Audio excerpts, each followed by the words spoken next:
Hey guys, welcome back to the Evergreen RX. I'm your host Hayden, licensed mental health therapist, Cancer Moon, and the first to get deep at any party.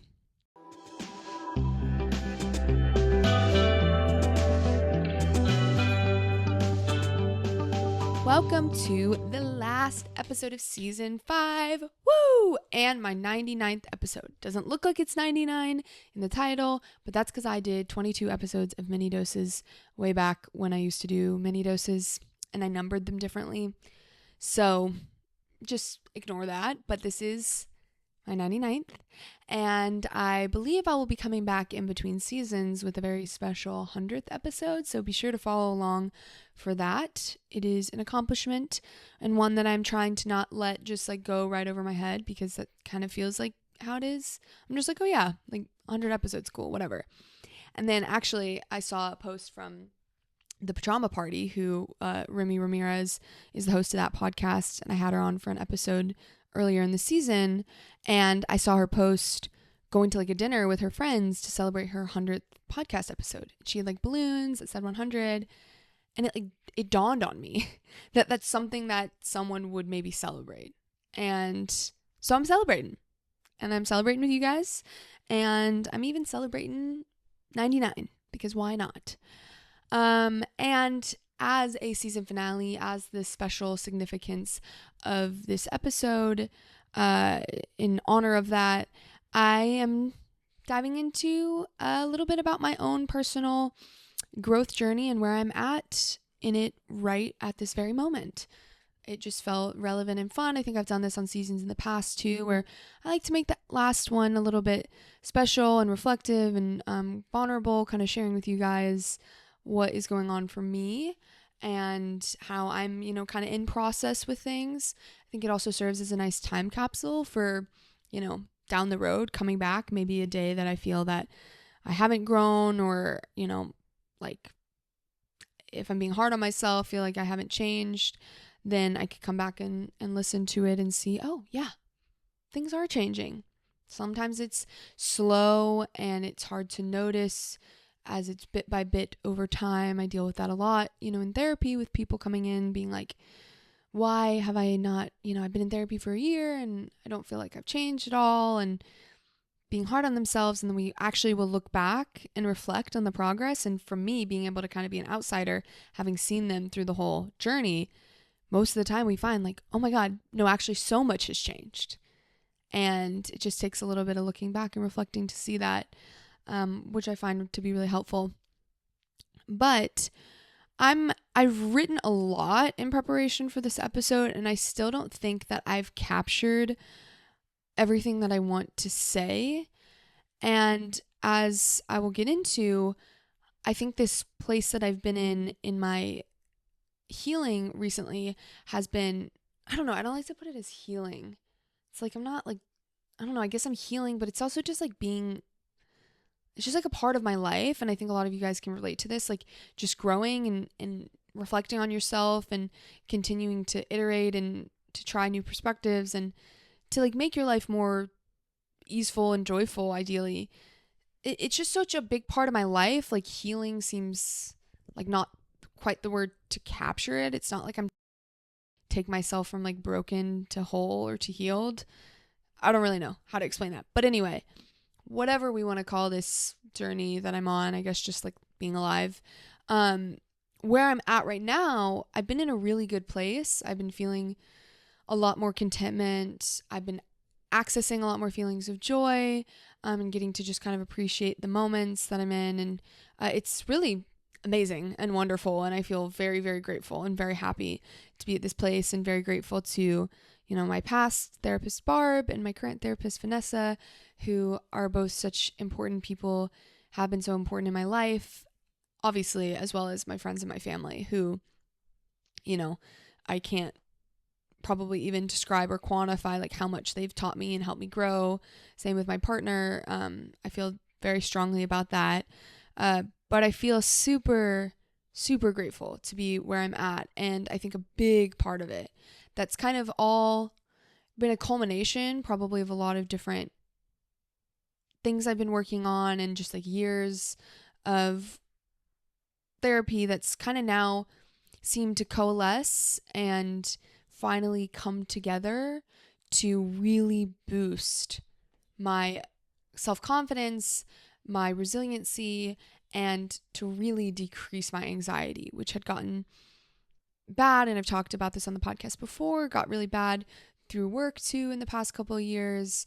And in recent history, in the past month or so, just feels like I kind of have like shot forward finally. I describe it as like a slingshot a lot. I think doing this kind of work can feel like you are like a rubber band and you're moving forward and moving forward. You're pulling that rubber band further and further and further by working on all this stuff and by making positive changes in your life. But it can still feel like the other part of the rubber band is back in the past, some past version of you or something.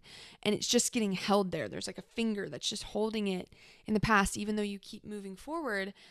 And I find that there's times where it just kind of slingshots forward. Finally, something releases. The rest of the rubber band snaps forward and catches up with where you are and where you have been for a long time. But now it kind of moves from that place of knowing, like knowing in your head and learning and growing in that way, to a full embodied sense. You know, it's like knowledge versus knowing inside of you. That's what it feels like to me, where it just becomes more effortless. You're not having to think about things, remind yourself, practice really intentionally. It just kind of becomes a new natural state of being and a new foundation that then you grow from. And you kind of start the process over again, but instead of the rubber band getting held back at point A, now it's getting held at point B. And you're growing from there, and maybe it's, you know, one step forward, two steps back. It's a spiral, but you're now at a new baseline or starting point, if that makes sense. So I feel that way. I feel like the rubber band has kind of snapped forward. This is another time in my life where I have this kind of quantum leap sense. And a lot of it, it really does surround us, insecurity, self-doubt, and then the inverse of that, feeling more confident, more secure in myself, having a belief that I can really handle things, that's enabled me to have a lot more faith and take leaps in my life that I've been wanting to take, and also to not feel so anxious and fearful all of the time. And I feel like that's just so many of you guys out there listening, so many people that I talk to, we're all kind of in that boat. And so I'm hoping through sharing kind of what has been occurring to me recently, maybe it increases that knowledge that you can have. And then at some point, the knowing will catch up. My therapist kind of deemed it a revelation that I'm having. And I think that's a really good way to put it. It's just a lot of realizations, kind of almost when those cliches that we always hear growing up, when they actually start to like hit, when you're like, wait, hold on, you know, don't take things personally. That actually like hits now. Like, yeah, I don't need to take things personally. Or believe in yourself. Like, just remember like who the fuck you are.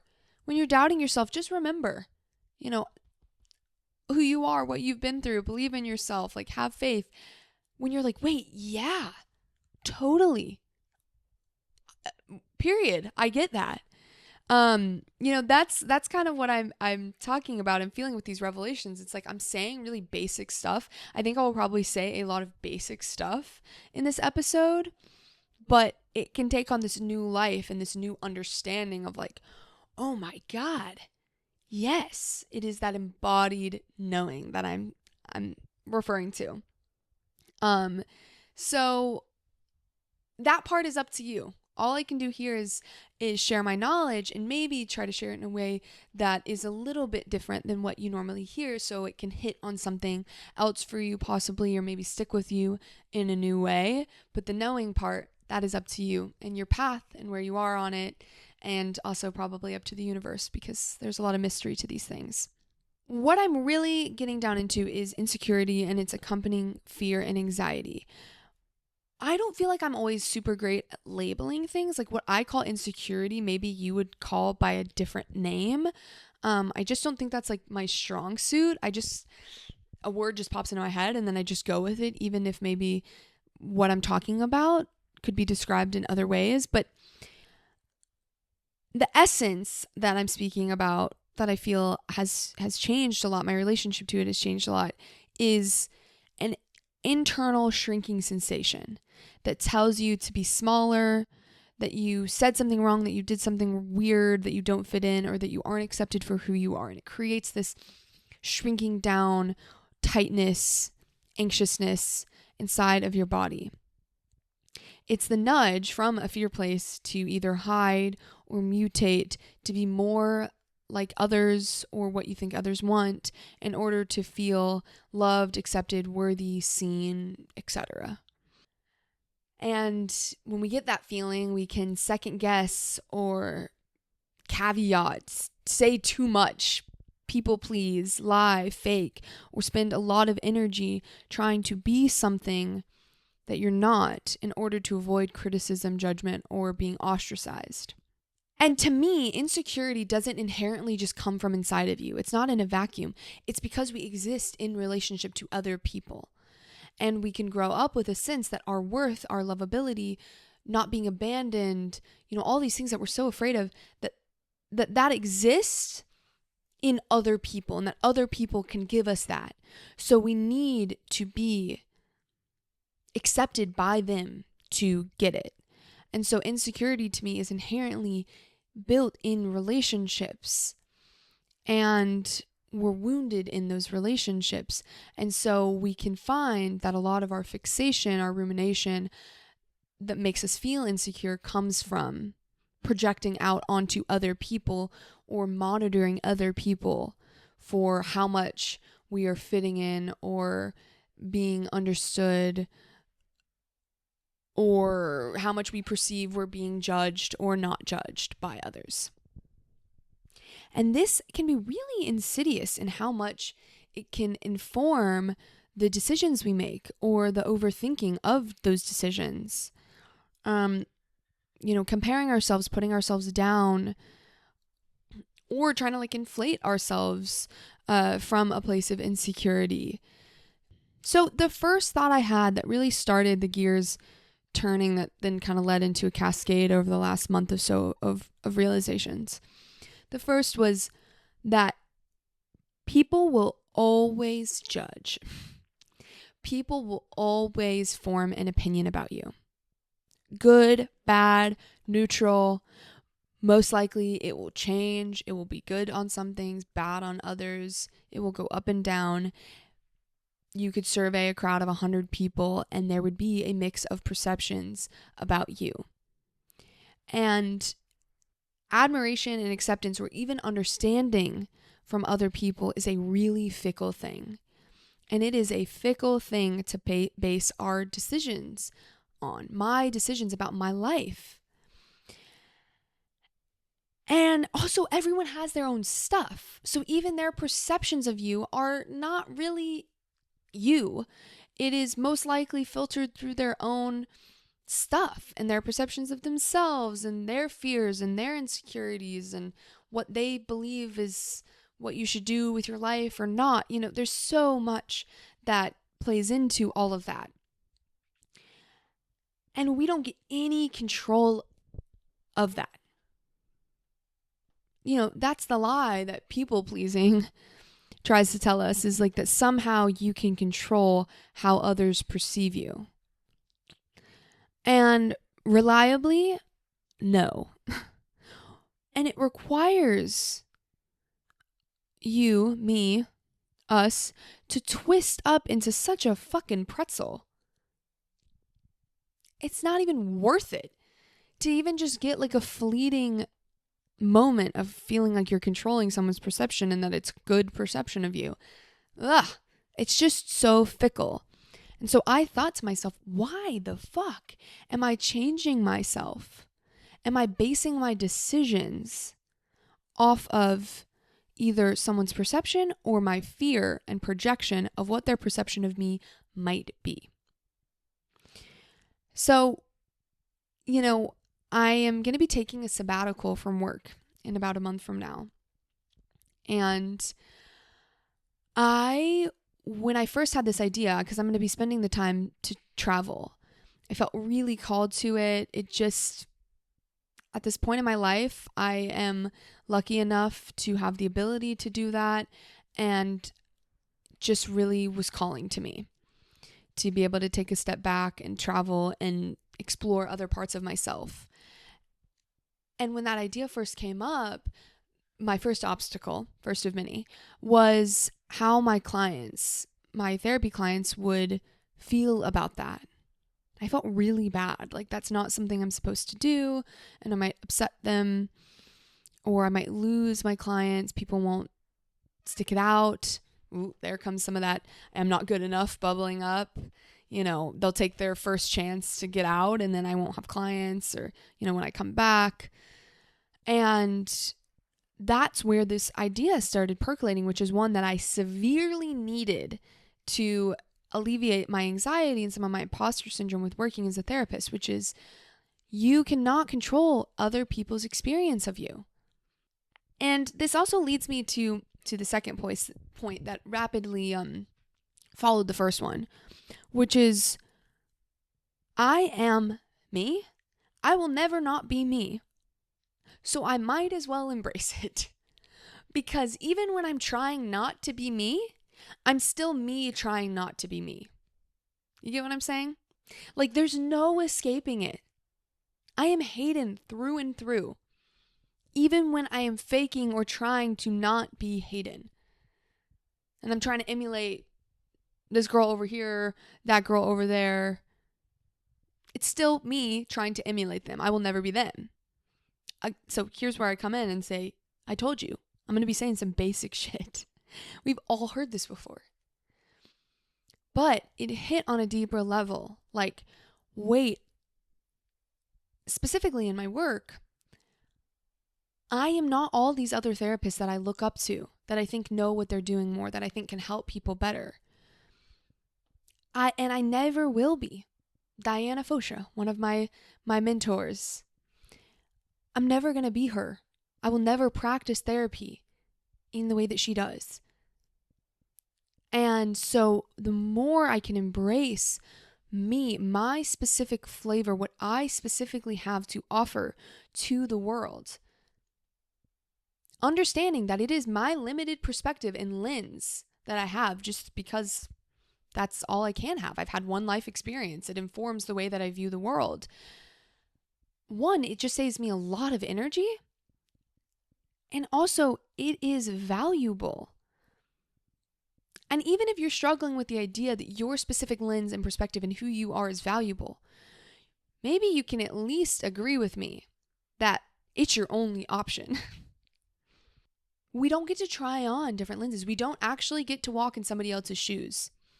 Maybe if I could literally put on someone else's shoes, I guess I should say metaphorically put on someone else's shoes and experience life as them, I might find that it is radically different. They notice things I have never noticed. They don't notice things that are painfully obvious to me. Maybe I would find that. But I can't do that. And so I might as well embrace me and my unique perspective and experience of the world and what I can bring to it through that. And all we can do to find our path is to focus on what resonates at a given time. So when it comes to insecurity and a lot of that, overthinking or doubt, needing to get reassurance from other people that we're doing the right thing, that can always lead us astray. That doesn't guarantee any better outcomes or choices in life. Versus the antidote, I think, which is following what resonates at a given time. What feels better to you? And if you don't know what feels better, if you don't know what resonates, there's other episodes out there, there's other practices out there for you. And we can get into that later. And if you have a question about it, reach out and ask me. But you most likely know already what you want and what you want to do. For most of us, I think that's the case. And sometimes it just takes a little bit of brushing the dust away to get connected. But a lot of times we know what we want. It's just the insecurity and the fear of rejection, of loss of relationships, judgment, whatever, that obfuscates it and makes us feel unclear. But the thing is, we only get one path. And just going with what resonates, what feels okay in the moment, even if we change our mind after, that's like all we really have to go off of. And it can be very liberating. It was very liberating for me to be like, hold on. I'm so afraid of regrets. Like, well, I don't know if that's a way to put it. I feel like I look back on past versions of myself and I like cringe. Like, I'm one of those people that just like kind of cringes and I'm like, why did I like that? Why did I do that? I should have known better. I was naive, whatever. And so I get really afraid of that. Like, even putting out this podcast, like, am I going to look back and be like, why did I say that? Like, I don't even believe that anymore. But the thing is, I can't make my decisions based off of trying to never regret or feel embarrassed or change my mind. And that was really liberating. Like, oh my God, I'm just me. And I'm just like learning and growing as I go. I can't have hindsight before, I can't have preemptive hindsight and understand how to make choices that I never look back on and go, what the hell was that? And so this idea is very freeing to me. And I started to play with it a little bit more. Like, people will always judge and I can only be me. So like, I might as well embrace it because I have spent a lot of time and energy kind of half in, half out. And girl, just dive in. And so as I played with this idea, an example, it kind of started from a place of curiosity. Like, what would happen if I like didn't care or didn't feel insecure about the things that I normally feel insecure about? And I started noticing how often fearing what other people would think was controlling the decisions I wanted to make, from small to very big.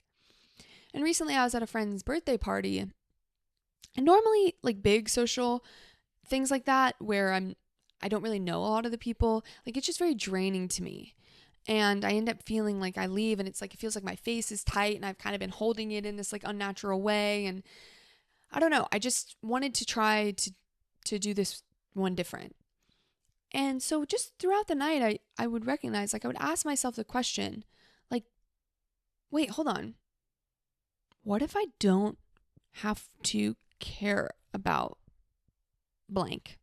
So an example is like, I was sitting at a table with a couple people who I don't know very well, and I wanted to ask them a question. I really like this show, Subway Takes. If you guys are familiar, on YouTube, so great. But people share like their hot takes.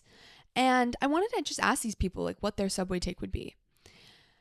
This seems really minor, but in my head, I kind of thought, well, maybe they don't know what that show is. And like, maybe it's going to be kind of weird to ask them this question or just to kind of interject here.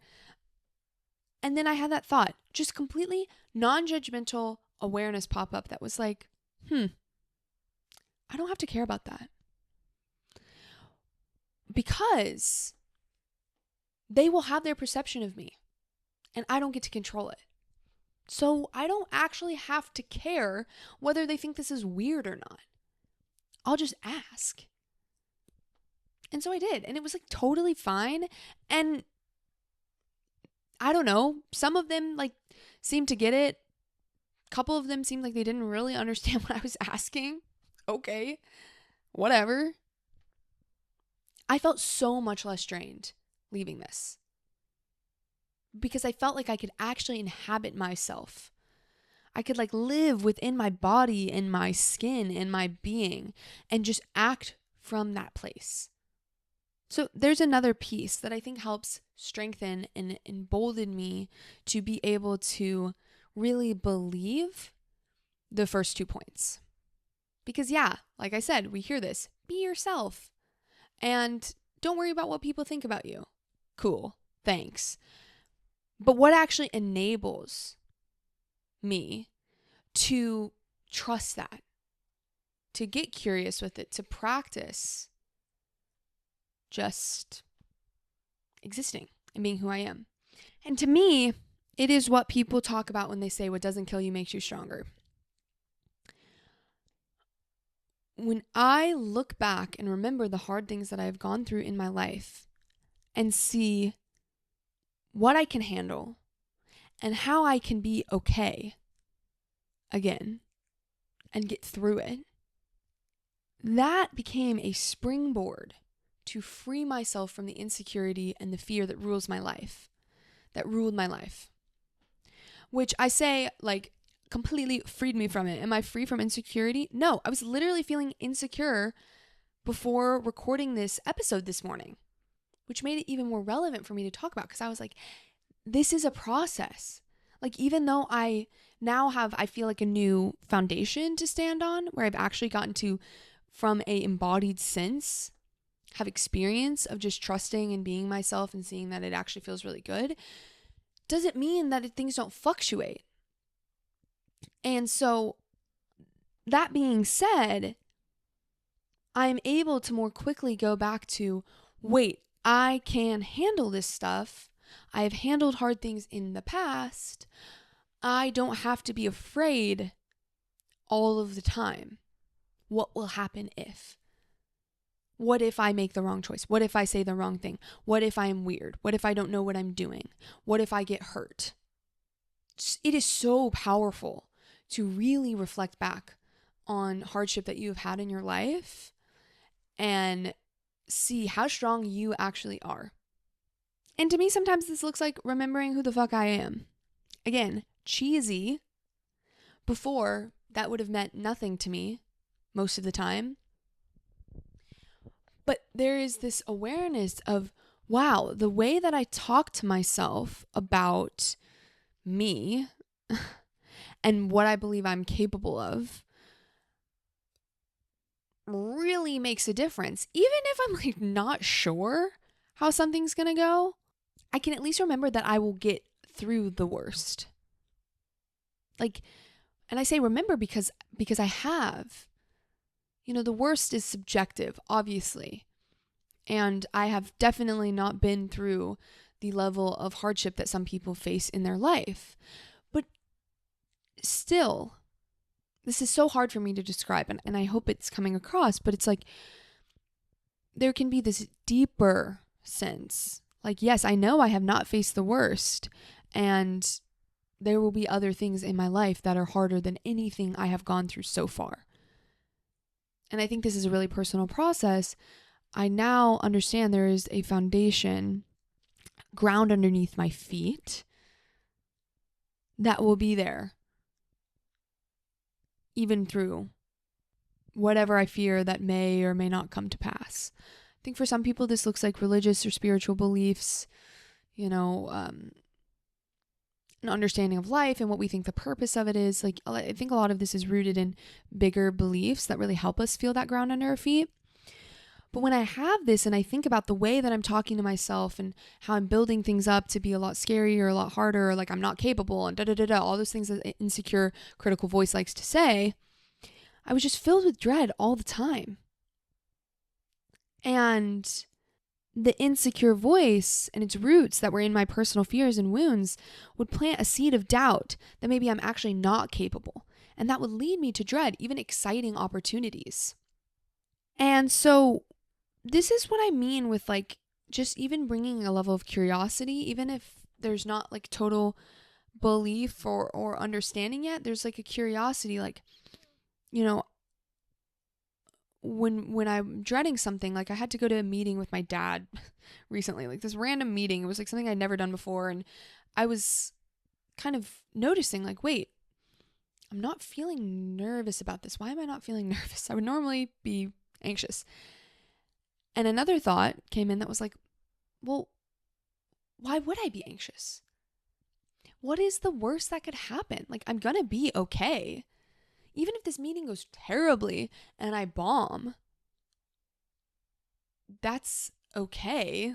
It's not going to kill me. Yeah. So, hopefully we're following. This is a little bit more kind of piecemeal and stream of consciousness. But I think these three main points that I'm saying, kind of like remembering who the fuck you are and what you've been through, kind of having that bedrock, that foundation, whatever that looks like for you, what okay means for you. And then understanding that trying to control other people's perceptions of you, it's a futile mission. People will always have judgments. People always have opinions. And you can only be yourself. So you might as well lean in. You know, I think it kind of creates this triangle that has really, really helped liberate me from a good deal of chronic anxiety and fear. And I feel so passionate and so excited even to push myself to kind of talk about this while I'm in process, why it's very alive for me, while I don't feel like I have the best words to describe it, because I feel so passionate for anybody listening to even maybe just get a glimpse into the way that you may be holding yourself back or foregoing something that feels really important to you, or making even the smallest of decisions in service of other people it's exhausting you, it's draining you, it's killing you to have to do that all the time. And to say there is a different way to even just play with some of the ideas that I have shared today. If something does stick out to you, if I said something in a way that you do want to carry it with you. Because again, going back to the sabbatical that I'm taking, there was so much doubt and fear that could have gotten in the way of something that I felt very called to do. One of the biggest things that I noticed was the fear that others would judge me. And so much, even out of all the logistical elements of doing something like this and planning this travel and this trip that I'm going to be going on, that fear that other people would judge me or not understand or think some way about me that didn't feel reflective of how I think about myself and who I think I am. The idea that that could happen was the thing that was the most likely to stop me. And what a waste that would be.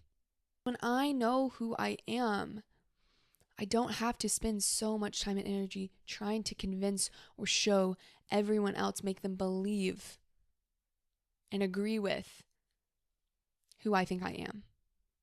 And again, like I said, this just opened my eyes up to how much of my life that I might feel called to do, or you might feel called to do, that we ignore out of that insecurity and fear.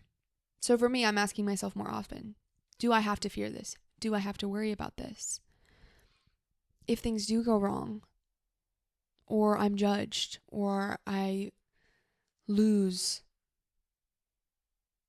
friendships, or someone misunderstands me, I can face it. That's about all I have.